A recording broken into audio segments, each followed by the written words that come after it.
ശബ്ദരേഖാ വിവാദത്തിൽ എല്ലാ വിഷയങ്ങളും പാർട്ടി പരിശോധിക്കുമെന്ന് എ.സി. മൊയ്തീൻ. തെറ്റായ കാര്യങ്ങൾ പറഞ്ഞതിന് പാർട്ടി വിശദീകരണം തേടിയിട്ടുണ്ട്.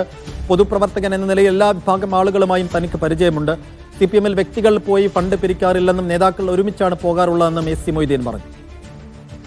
എന്താണ് അങ്ങനെ ഉണ്ടാവാൻ കാരണം? തെറ്റായ ഇത്തരമൊരു കാര്യം ഇങ്ങനൊരു ശബ്ദരേഖയുടെ രൂപത്തിൽ വരാനിടയാക്കിയ സാഹചര്യങ്ങൾ എന്തൊക്കെയാണെന്ന് അദ്ദേഹത്തിനോട് വിശദീകരണം ചോദിക്കാൻ തീരുമാനിച്ചിട്ടുണ്ട്.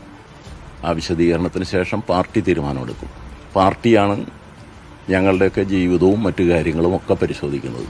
ആ പൊതുപ്രവർത്തകൻ എന്നുള്ള ഒരു കമ്മ്യൂണിസ്റ്റുകാരൻ എന്നുള്ള രീതിയിലുള്ള പരിധി വിട്ട് എൻ്റെ ജീവിതത്തിൽ ഒരു മാറ്റവും ഉണ്ടായിട്ടില്ല എന്ന് വിശ്വസിക്കുന്ന ഒരാളാണ് ഞാൻ. ഞങ്ങളുടെ പാർട്ടിക്കകത്ത് ഫണ്ട് പിരിക്കുന്നതിന് വ്യക്തികൾ പോയി ഫണ്ട് പിരിക്കാറില്ല. പാർട്ടി ഫണ്ട് പിരിക്കുന്നത് കൂട്ടായി പാർട്ടി തീരുമാനത്തിൻ്റെ ഒറ്റയ്ക്ക് പോയി പിരിക്കാതെ നേതാക്കൾ ഒരുമിച്ച് പോയിട്ടാണ് ചെയ്യാറുള്ളത്.